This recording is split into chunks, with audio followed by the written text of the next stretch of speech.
Olá! Qual é, afinal, a verdadeira idade do homem? Há quanto tempo estamos circulando aqui pelo planeta? Cada vez mais a ciência está se aproximando da data definitiva. Por enquanto, o que está valendo é o seguinte: se considerarmos o Homo sapiens o mais parecido com a gente, ele surgiu há 300 mil anos. Se a referência for dos primeiros hominídeos, aí a idade vai para 2 milhões de anos.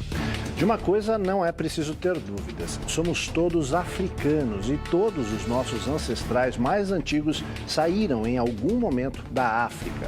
A perda da pigmentação mais acentuada ocorreu praticamente ontem, 10 mil anos atrás, quando alguns parentes distantes se espalharam pela África e Ásia.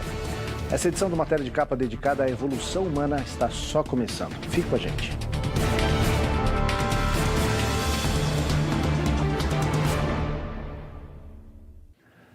De repente, envelhecemos 100 mil anos. Até há bem pouco tempo, os cientistas acreditavam que esse nosso parente distante, o Homo sapiens, havia surgido há cerca de 200 mil anos.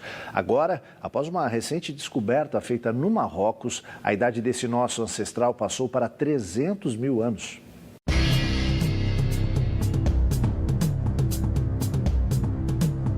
Foi lá, numa velha mina abandonada, a 100 quilômetros a oeste de Marrakech, no Marrocos, que foram encontrados os fósseis do mais antigo Homo sapiens, esse nosso parente distante na linha de evolução iniciada há milhões de anos na África.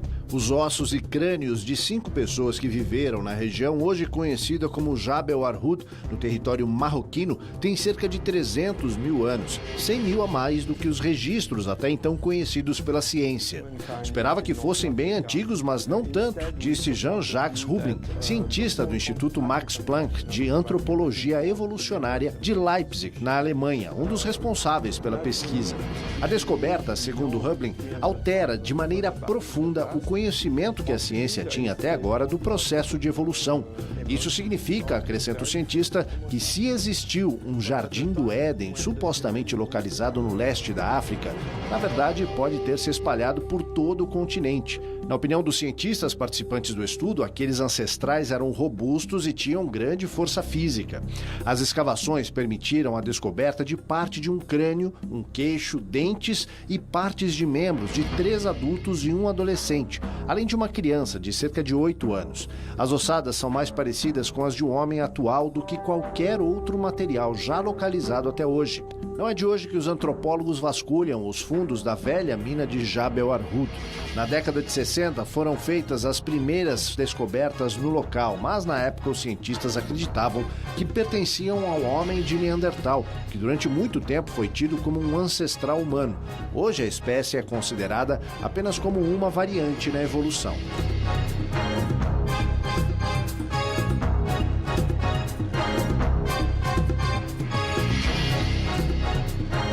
Quando você fala 300 mil anos, assim, você achou um esqueleto que tinha as características do Homo sapiens e que você datou ele tinha 300 mil anos, né? Se você achar um de 310 mil anos, isso vai para trás. Se você achar um de 320, vai para trás.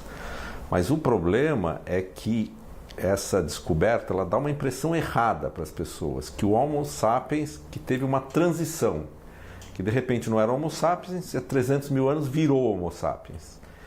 Na verdade não é, uma transição. A espécie anterior foi mudando e virou Homo sapiens. Então, se você pudesse achar todos os esqueletos, você ia ver que ao longo de um período o homem foi mudando e virou o Homo sapiens moderno, né? Esses esqueletos de 300 mil anos, eles não são exatamente iguais aos modernos, eles são um pouco diferentes também, porque a evolução continuou seguindo depois. Mas como a gente só tem os esqueletos, a gente fica com a impressão que a transição é instantânea, entendeu? Que não tinha e apareceu o Homo sapiens. O Homo sapiens apareceu aos 300 mil anos. Não, o Homo sapiens foi mudando e por volta de 300 mil anos já tinha esqueletos com um formato muito parecido com o atual. Então podemos nos perguntar, se o Homo sapiens surgiu 300 mil anos atrás, o que aconteceu durante esse período? Vamos resgatar uma parte dessa história, sem esquecer de um importante detalhe ocorrido há aproximadamente 15 mil anos.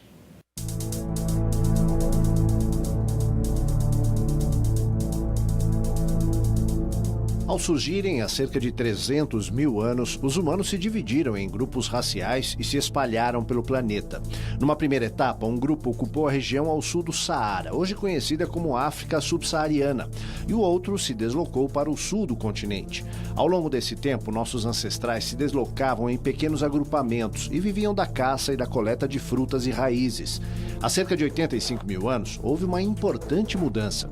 Os grupos que ocupavam o leste da África se dirigiram para fora do continente, espalhando-se pelo Oriente Médio, Ásia, Europa e, finalmente, a América. Ao longo dessa trajetória, eles foram perdendo a pigmentação da pele, já que não precisavam de tanta proteção contra o sol. Ao mesmo tempo, esse êxodo deu origem a diferentes etnias, que, por sua vez, ganharam traços característicos das novas regiões que ocupavam. Então, há cerca de 15 mil anos, ocorre uma outra mudança fundamental: a descoberta da agricultura e o início da vida em comunidades, que aos poucos se transformaram em agrupamentos maiores e, finalmente, em cidades. Tinham início ali as primeiras civilizações, que se formaram ao longo dos rios Tigre e Eufrates.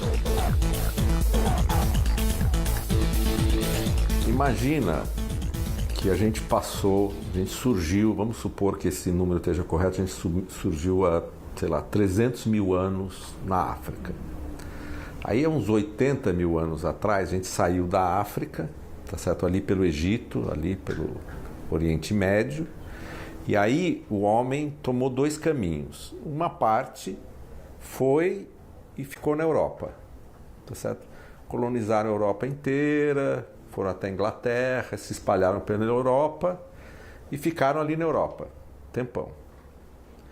Aí uma outra parte da população foi para o Oriente. Então foram até a Índia, Paquistão, aqueles países, foram indo pelo litoral e se espalharam por toda a Ásia. E provavelmente ali na Ásia que eles começaram a ter olhinho puxado, não sei o quê, tá certo? Aí eles subiram até a Rússia, tá certo? Atravessaram o Estreito de Bering, entraram na América do Norte e desceram da América do Norte para a América do Sul, e esses são os índios brasileiros, tá certo? Então é na América do Sul. Então isso aconteceu por volta de 15 a 30 mil anos atrás, se espalharam na América, até chegar na América do Sul. Agora, nas ilhas do Pacífico, a coisa foi muito mais lenta. Porque na ilha é muito difícil, não é você ir caminhando pela praia e o teu filho faz uma casinha mais para diante, teu neto mais para diante e vai indo, entendeu?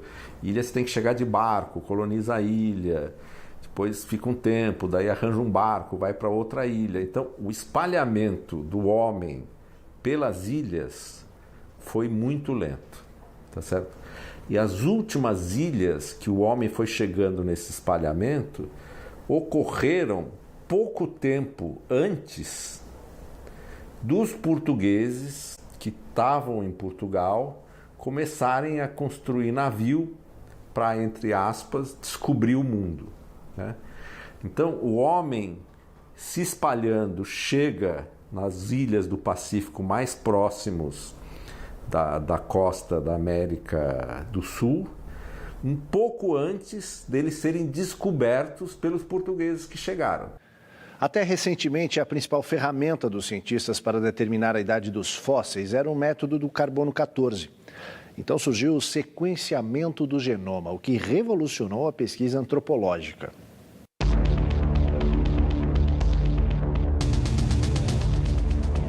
Nos últimos anos, os pesquisadores descobriram uma maneira de extrair o DNA de esqueletos antigos, o que permitiu comparar o genoma humano atual com os nossos ancestrais.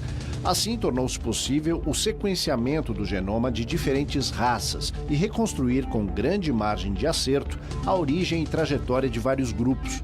Aos poucos, os cientistas estão descobrindo de onde surgiram as diversas espécies, seus hábitos e, principalmente, sua evolução.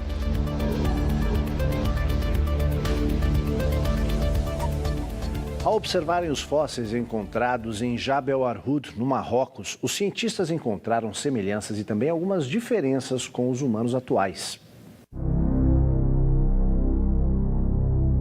desenho da face é o traço que mais se assemelha entre o homem de hoje e os achados de Jabal Arhut.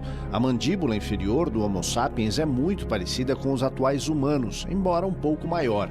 A principal diferença está na caixa craniana, que era mais alongada do que as atuais. Isto indica, segundo cientistas, que o cérebro do homem moderno evoluiu diretamente do Homo sapiens e não de algum outro predecessor do gênero humano. Para os pesquisadores envolvidos no estudo, não há dúvidas. Os traços da espécie encontrada no Marrocos poderiam compor a face de qualquer pessoa que circula hoje pelas grandes cidades do mundo.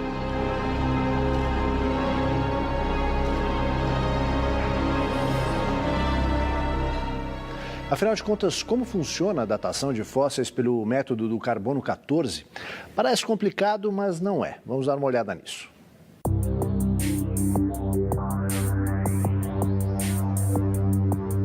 Ao longo da vida, os animais e vegetais absorvem o carbono 14, que está presente na atmosfera.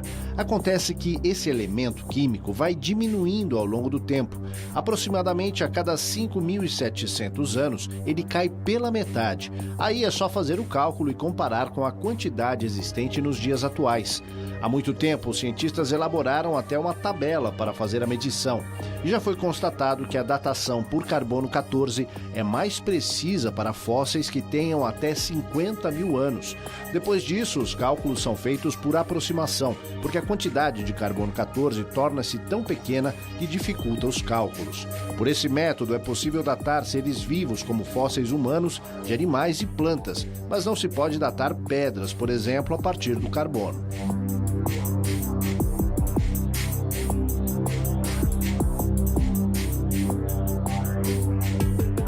No genoma é o seguinte, eu pego os genomas de pessoas atuais ou muito recentes, de diversas partes do mundo, e vejo quão diferentes eles são, tá certo?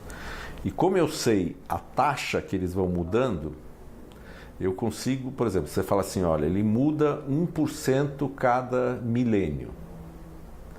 E a minha diferença, por exemplo, para uma pessoa de raça negra, alguns porcentagens, alguma coisa desse tipo, então eu consigo falar, bom, dada essa porcentagem, como muda só um pouquinho todo ano, eu consigo calcular quando que as duas linhagens se separaram. Então são coisas, o genoma é o seguinte, eu faço praticamente no presente e, dado a diferença do presente, eu consigo saber quanto que se separou. Então, é uma medida de separação de duas pessoas ou dois grupos no presente. O carbono 14 não. O carbono 14, eu pego um esqueleto e vejo de que época, quando que aquele cara morreu mesmo, aquele bicho morreu. Então, assim, eu acho um esqueleto, como nesse caso lá, desse homem de 300 mil, e por carbono 14 eu falo, esse esqueleto morreu há 300 mil anos, então ele tem mesmo 300 mil anos. No próximo bloco, você sabe há quanto tempo os pré-humanos começaram a se separar dos chimpanzés, iniciando a linhagem que viria a resultar no Homo sapiens? E mais, quanto tempo nossos ancestrais levaram para aprender a andar sobre dois pés? As respostas já já.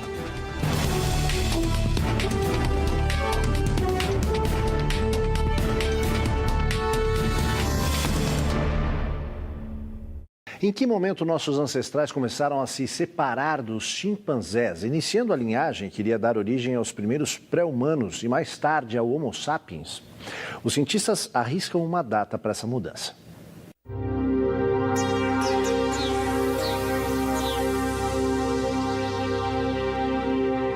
Foi há 7.200.000 anos que começou a separação entre as linhagens dos chimpanzés e dos primeiros pré-humanos. Pelo menos é o que afirmam os pesquisadores Madeleine Böhm, da Universidade de Tübingen, na Alemanha, e Nikolai Spasov, da Academia de Ciências da Bulgária. Eles lideraram uma equipe de cientistas responsável pela descoberta de fósseis na Grécia e na Bulgária, datados de 7.200.000 anos.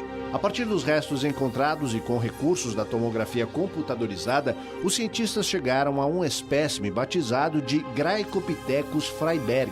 Foi a partir desse indivíduo, segundo os cientistas, que começou a separação entre chimpanzés e os primeiros pré-humanos. Daí em diante, houve inúmeras mutações até o aparecimento, 3 milhões de anos depois, do Australopithecus anamensis, há 4 milhões de anos. O Australopithecus africanus, há 3 milhões e 500 mil anos. Novamente, após outras mutações, o Homo habilis e o Homo rudolfensis, há 2 milhões de anos. O Homo erectus e o heidelbergensis, há 1 milhão de anos. O Neandertal, entre meio milhão e 400 mil anos. E, finalmente, o Homo sapiens, há 300 mil anos.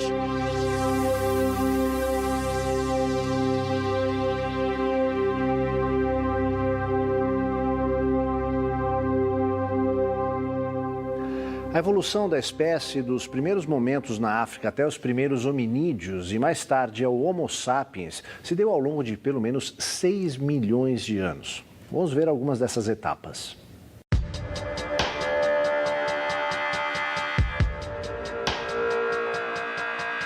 Para se ter uma ideia da lentidão do processo evolutivo, um dos traços mais marcantes do gênero humano, a habilidade para andar sobre 2 pés, demorou pelo menos 4 milhões de anos para se desenvolver de maneira plena.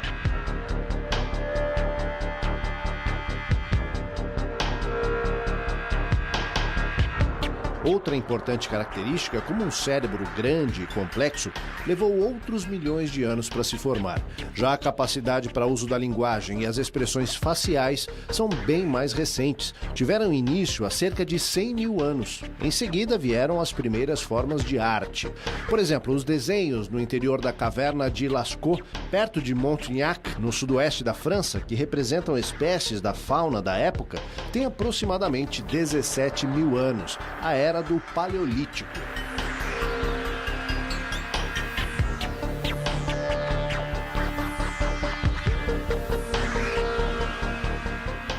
Agora vamos falar sobre os diversos ramos da ciência que estudam a trajetória do homem na Terra. São disciplinas muito próximas, mas cada uma com suas características bem definidas.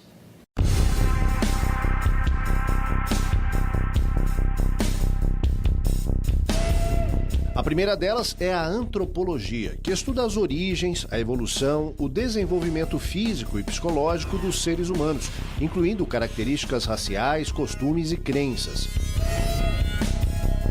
Já a arqueologia se dedica ao estudo das culturas e das sociedades antigas, a partir da análise de vestígios deixados pelas diversas civilizações. Daí o fato de se tratar de uma ciência social do passado. Por sua vez, a paleontologia estuda principalmente os restos deixados pelas diversas formas de vida, animal ou vegetal, além de vestígios como pegadas e outras marcas. Os paleontólogos buscam determinar a origem e idade de todos os organismos que viveram na Terra, incluindo a evolução dos primatas até os nossos antepassados mais recentes.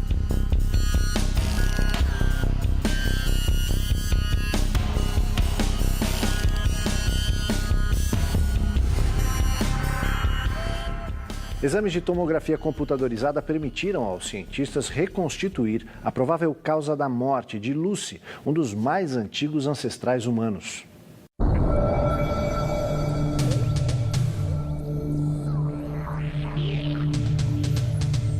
Além de mais antigos, os restos de Lucy são os mais completos já descobertos até hoje.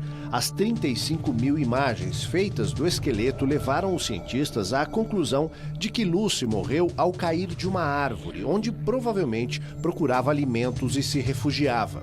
Para os cientistas, ao cair da árvore, ela fraturou o crânio e várias costelas. Com 3 milhões e 180 mil anos de idade, Lucy pertencia à espécie conhecida como Australopithecus afarensis, que já era bípede e andava ereta, mas ainda tinha mais características de chimpanzé do que de humanos.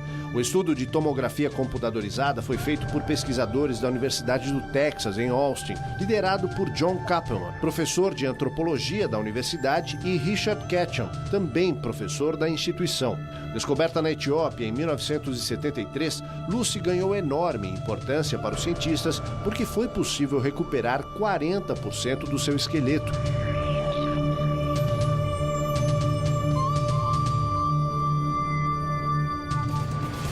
Em instantes, comparando-se com a idade do planeta, é como se o homem tivesse chegado ontem por aqui. E ainda as primeiras civilizações, as dinastias e algumas das grandes realizações do homem. Não sai daí.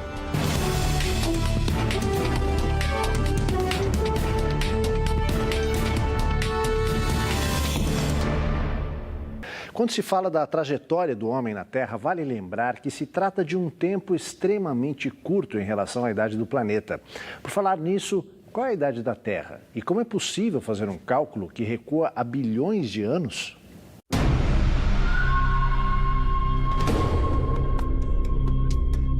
De maneira geral, os cientistas calculam que o nosso planeta tem cerca de 4 bilhões e 600 milhões de anos.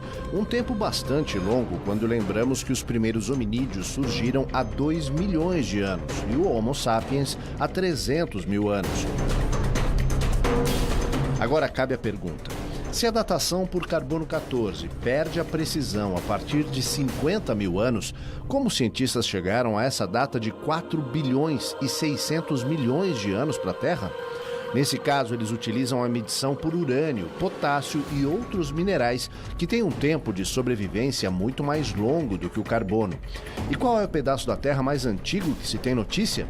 É uma pequena pedra do mineral zircônio, descoberta em 2001 na região de Perth, oeste da Austrália, que tem cerca de 4 bilhões e 400 milhões de anos.